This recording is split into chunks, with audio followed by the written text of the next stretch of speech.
Hey everybody, this is Dying to Live here playing some Kerbal Space Program. We're doing sort of an unusual video. This is a challenge video. I was talking to some of the guys on the Dying to Build server, and they said we heard about this challenge, which was to do an orbit the old-fashioned way without using map view. And I said, that doesn't seem very hard. It doesn't seem terribly hard at all. We used to do this all the time before map view was available. I said, well, let's do something really challenging. Let's go to the moon. And so this is a video of my very first test. This is sort of a post-mortem. I've edited this video down just a little bit. This is a post-mortem. That's what it means when you die, right? Post-mortem? Anyways. Of my very first attempt. And so we're traveling at 270. Now you gotta mind, we've got quite a few things to do here. First of all, we gotta get around orbit, because we're gonna have to do a transfer orbit without using any visual cues. So we have to do basically everything via math. And so in order to do this properly, we have to do a round view. And so we've cut power because we're sort of slower than an orbit. We're in an elliptical orbit. We have to wait for it to even out. So if you look up at the top there, you can see we're starting to even out. And I'm actually using a tool called Kerbal. That's your KSP orbital calculator. It's not an in-game tool. It's just a math tool to help me figure out, kind of look up tables for Hoffman transfers and circular orbits. And it told me how fast to travel for an orbit at about 258 kilometers. Which is probably about what it is here. And so I've got a round orbit, which is the major thing, because the Hoffman transfer, orbital transfer, which is coming up next, is going to be the hardest thing to pull off, and just because we just have to pick a number, go for that number, and hope it sticks. And by sticks, I mean we go towards the moon. So anyways, we're heading towards 270 degrees. And the reason why I chose that direction is you have a larger window to get captured or collide with the moon. And so if you go towards 90, it's a little more economical, but we've got a pretty big rocket here, and so that's not a big issue. The issue is, will we get captured into its gravity? Once we get into its gravity, we know we're okay, because I can slow down and get in, get in close to the moon. But if I don't, then it was just, take two. And so we're seeing if we can do okay here. The moon just set. That's our cue to do our burn. I've already done the math, run of the numbers, found out how fast I need to be traveling. I think it's somewhere around 27. 100 meters per second, so we got to speed up to that. And this makes it a little tricky because, remember, if I remember correct, a Hoffman transfer, orbital transfer, it uses impulse burns, which means at one point you're traveling one speed, and at the next second you're traveling, the next speed. And this is not an impulse burn. This burn takes several seconds, and so our orbit kind of becomes elliptical, and then actually turns into the transfer orbit. So the numbers are kind of fudgy here, and so I'm not quite sure what is quite going to go down at this point.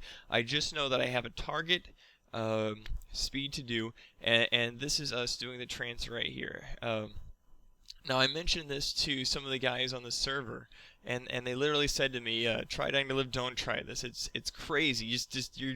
You'll This is nuts." And so this is actually my first attempt. A lot of times what I will do is I'll record things ahead of time, so if something like a cool crash happens in the middle of a mission, that I can put it up on YouTube.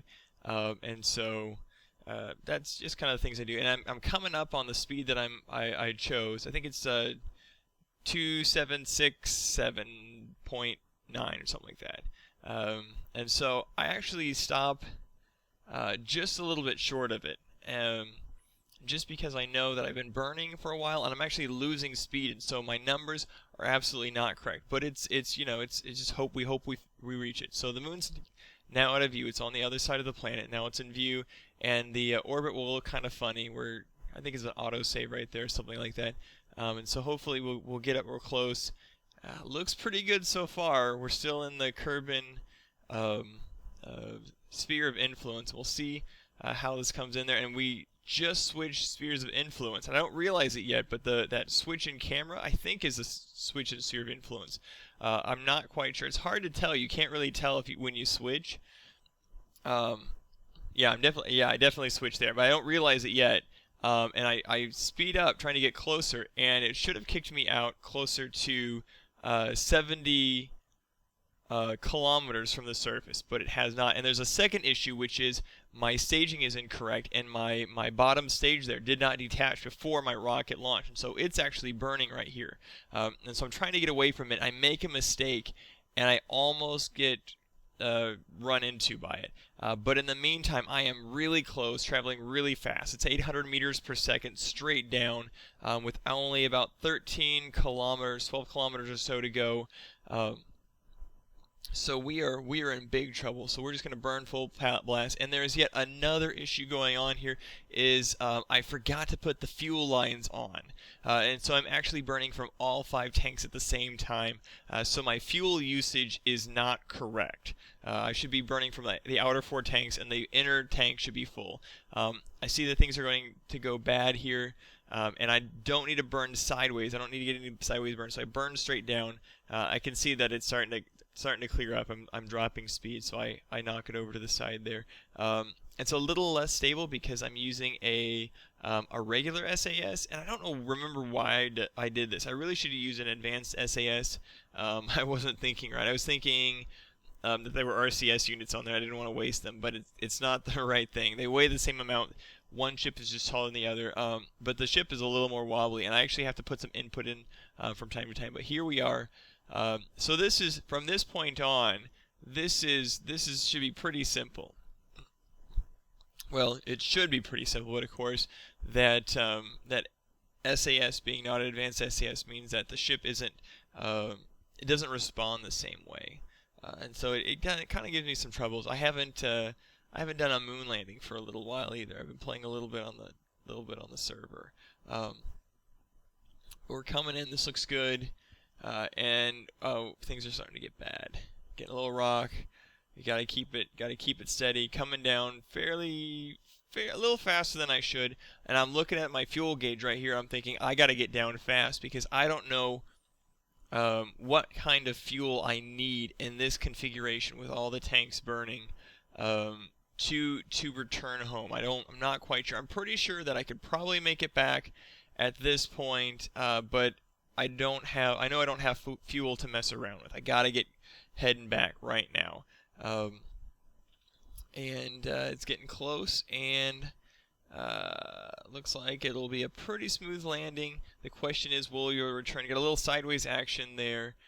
Trying to get rid of some of that, but the ship kind of wobbles back and forth. Little bounce, not a bad landing. Looks like we stopped sliding, so nice and stable. This is a terrible rendition of Sondermarken's ship. And so we're on the moon, and there's no reason to stay out here, so I decide that, you know what, we're good to go, take off, and we're going to head straight north. Now, I could head towards 90 or 270 like I've done in previous videos, but anymore I head north, and in this case, it's very important that I head north. I have a little trouble with the SAS, trying to figure out if it's on. I think it's on when it's not, and it's not when it's on. Anyways, but I figured it out eventually, and once I get to 800 meters per second, I'm gonna hit escape velocity, and I head north. The reason why is I don't know where I am on the moon. I don't know if I'm kind of shooting away from it, and then it's going to catch up to me when I decelerate for my return to Kerbal. I don't know if what's going on there. But if I head north, I know that's a totally safe direction because it's completely out of the way of the gravity. And so once we're able to speed up, and once we're able to get this rocket out of the sphere of influence of the Mun, this will actually be a pretty successful trip. And so this is something that I actually recorded thinking, okay, I'm gonna record this video. I'm gonna miss the moon. I know it's gonna happen, and when I miss the moon, I'm gonna replay the video, see what happens, make adjustments, and it's gonna be a lot of trial and error. But in fact, when you do good math, and you there I just transferred um, from the sphere of influence of the moon to the sphere of influence of Kerbin. I'm just gonna to return. I'm just gonna retroburn until I get to several hundred meters. Just negligible speed and basically fall straight back down. But like I was saying, I thought it was gonna be a huge issue and it was gonna be lots of trial and error. But having experience not using the map, back when we first started the game, you didn't have the orbital map, so you actually just kind of had to look at the dials that you had available and kind of figure out, kind of feel out. You learned how to feel if you were in a good orbit or not, and to measure it out. You learned how to use some of the tools, and so that helped me out a lot to get that round orbit. And then having that round orbit made that transfer orbit so much easier. And I just put them in the calculator, and it told me it's okay. This is the speed you need to be traveling when you leave your orbit, when you leave that round orbit, and that should bring you out to this point. And I just said, okay, I'm going to speed up to this speed, and hopefully that will do it. And it worked out pretty good. And so this turned out to be not very difficult, but it really is, getting a good base of that circular orbit to make that transfer orbit work out pretty good. I don't know if I tried this a second time how well this would work. But I decided that I wanted to show you guys this, and I wanted to show you guys from the transfer orbit all the way up until landing and return, that in one shot. I kind of edited a lot of the boring stuff out. A lot of what I had to do was actually wait for the rocket to hit its apoapsis and then burn some more to pull out that paraapsis. I got up to where I thought the apoapsis was gonna be. I did the calculation, said it's gonna be this speed. And then when I hit that height and it started falling down again, kind of instead of going up, you start coming back down again.